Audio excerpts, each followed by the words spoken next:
let's get the record straight. George Zimmerman is a cracker. He's one of them Jewish crackers. He is not a Latino for you dumbass niggas that think so.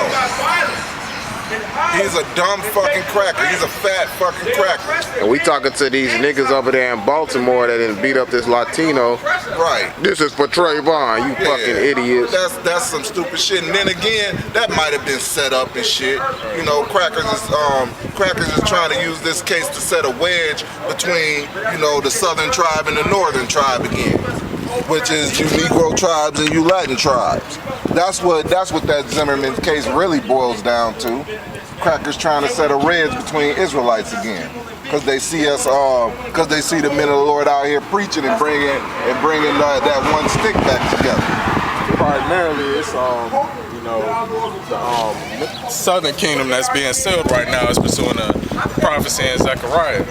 But if I may say this, you know, pretty much it's been going out there for so long that, you know, through the truth that you are what your father is. So it's really no excuse for these 2/3 niggas to not know by now that Zimmerman was a fucking Latino, that he was a cracker.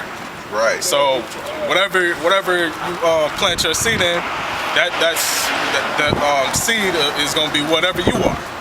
So this is Numbers chapter 1. I'm gonna start at verse 20.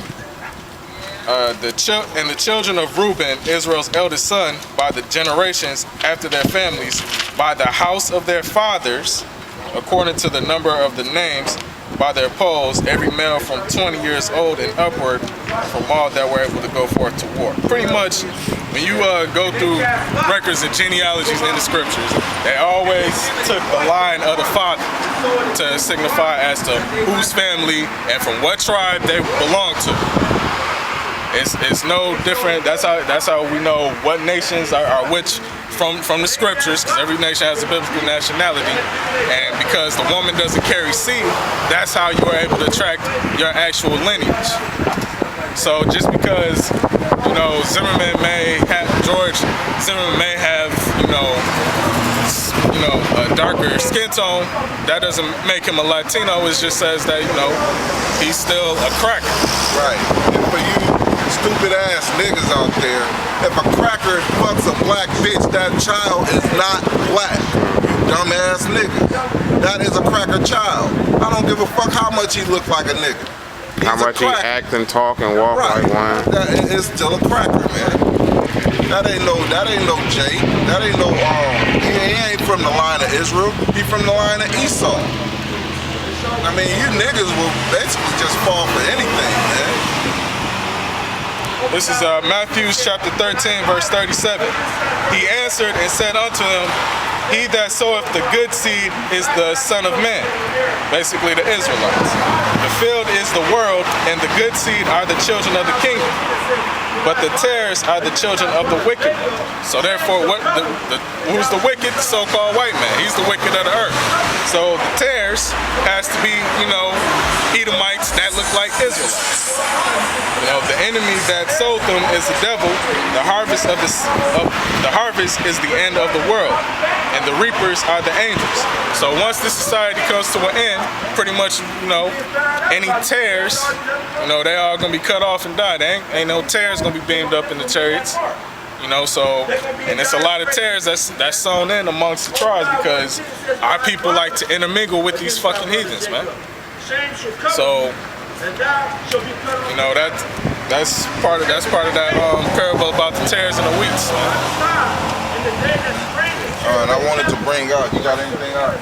I wanted to bring out this article, because I'm pretty sure, you know, the brothers already know, but for the brothers that don't know, this is an article that I got a couple days ago. It says, Detroit becomes largest U.S. city to file for bankruptcy.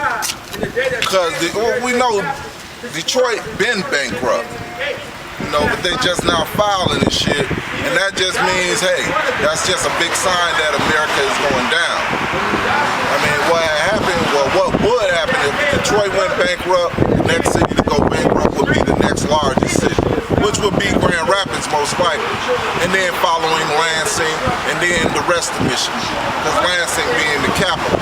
But a judge, shoot, her name is not on here, but I'll read a part of it anyway. It says, by filing for bankruptcy, matter of fact, I started the second, let me see, I started the first paragraph.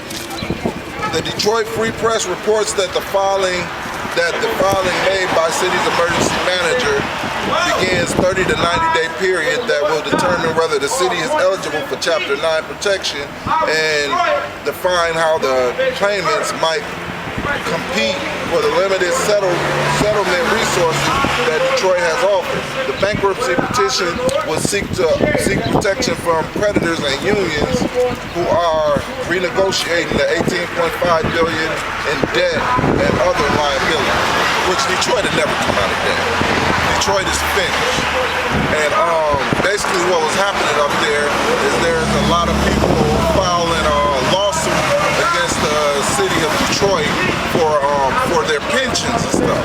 And then Detroit basically came back by filing bankruptcy.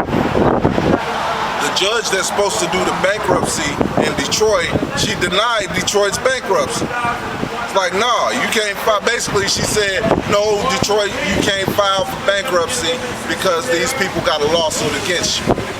And how are they going to get their pensions and stuff if you file for bankruptcy right now? They'll basically be stuck in the water, which they stuck in the water anyway. It don't matter. They can sue Detroit all they want. They ain't getting shit from Detroit because Detroit don't got no money to give. They're already bankrupt.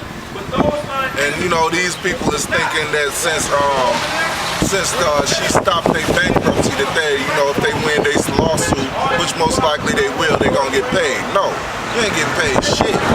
Because Detroit is still bankrupt whether you like it or not. This is Isaiah chapter 19, verse 15. Neither shall there be any work for Egypt, which the head or tail, branch or rush may do. Yeah, and it ain't no work here, man. It ain't no work in no field in America, really. Work is very scarce. If you don't got a certain trade or basically almost running your own business or got the skills to do so, you ain't working here, man. And by running your own business, I mean if you ain't working in something like construction, painting, something that you could do by yourself, you pretty much ain't working. And it's hard as fuck to find a job right now. So, you know, most Jakes is just out of luck. Because a lot of Edomites is out of luck. And you know these Edomites take up for their own. That George Zimmerman case should have proved that to you niggas if y'all don't know.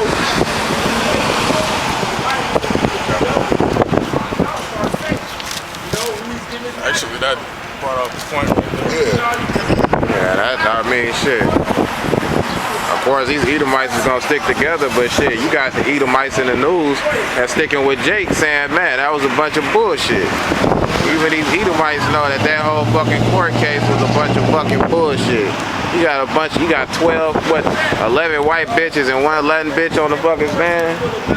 When the fuck do you give a woman the right to judge over a situation dealing with motherfucking or be a jury over a situation dealing with men, a matter between men? Plus it was only like five Edomite bitches and one Latino bitch. Oh, they only had 6 jury members when it was supposed to be. It's always supposed to be 12. What the fuck? They only had 6 that time. That's some dumb shit. Yeah. I've never heard of that before. Up already, man. And that's 6. That's pretty much. See, it's a lot of Masonic signs within this shit that a lot of people's not seeing. And we'll be coming out with the lesson on that, Lord will, tomorrow. You know, doing a sit down.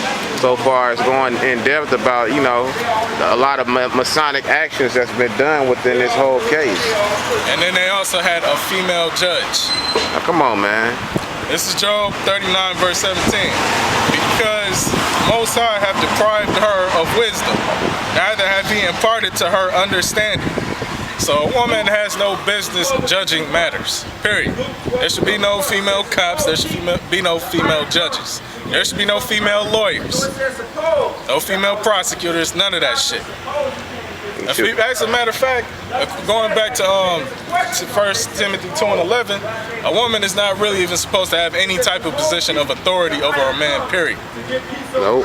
So that shows this society is just completely out of order.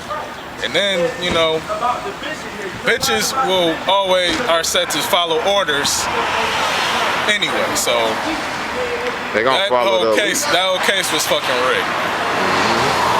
And you know, one of the things that we have been studying on is this being a possible blood sacrifice with Trayvon Martin.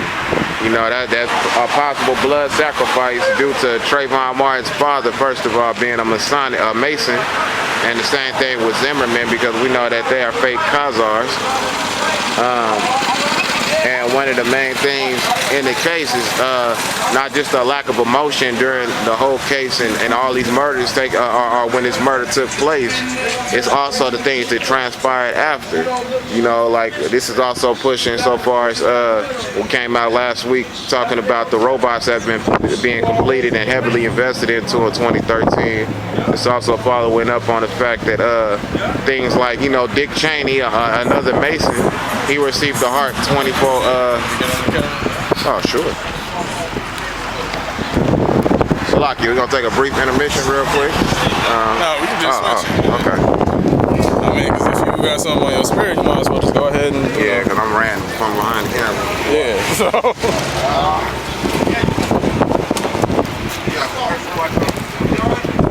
This is Isaiah chapter 48, verse 22. There's no peace, saith the Lord, unto the wicked.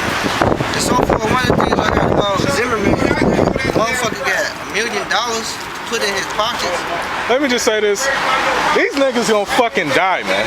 Yeah. This is gonna be a glorious fucking day, man. Oh, hell yeah. He's supposed to be catching hell. I mean, everybody clearly knows the motherfucker did the shit. But still, he gets off on the case, and he got peace. Nobody, I don't even think nobody probably shooting up his crib like that. So, Everybody making threats. Right. That's also going out there to these motherfucking Black Panthers. Once a goddamn they bring up nothing but a motherfucking disappointment. They say that they got $1 million hit out of Zimmerman, so the word says. I bet you that $1 million went straight to his motherfucking pocket. You know what I'm saying? Right. But first of all, man, we know all about you motherfucking Black Panthers. We know all about y'all niggas being in the Illuminati too. Y'all just got, it wasn't like that when you and Bobby Seals running anyway. That's what it is now. That's why they got the shirts now. They got a fucking pyramid on it and all that funny ass stuff. You know what I'm saying? But besides the fact, you know, like we'll go more in depth into it with the pictures and improve, Lord will, tomorrow come. When we bring out that lesson, Lord will, you know, concerning this whole matter and a lot of the events that take place after that, which lead up to it actually being all planned out. This Trayvon Martin thing wasn't just by some fucked up ass stroke of luck. You know, it was actually strategically planned. Alright, they chose the right person to do this shit, which is Zimmerman, to try to bring about that wedge between North and Southern tribes. And they also used that to go fire on the flames between the government and the people, because you know you got a lot of revolutionaries stepping up.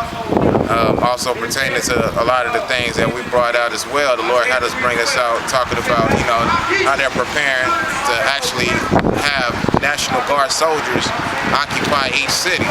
Alright, that means that the police who think they're a problem now, the police ain't gonna do nothing but actually be a bunch of fucking lackeys. Because when the National Guard comes in and this military rule, that's even before martial law rolls in. You'll start seeing a couple, you know, fucking, I don't know, some motherfucking Humvees and shit. That's a Hummer, for those that don't know that military lingo. You'll start seeing a couple of police Humvees and MPs and shit like that, which is military police, occupying certain areas in the smallest amount. And 2 weeks before martial law is when a lot of these motherfuckers is gonna come and they're gonna be in black ops, and they'll do the because Baghdad used to be a splurging city, just like the cities in the United States. Motherfuckers walking around eating ice cream and playing games and, you know what I'm saying, like these crackers shooting out fireworks and flying kites and shit. But then it turned into a desolate place after all of those bombings. But the night before the bombings, they had soldiers coming in, kicking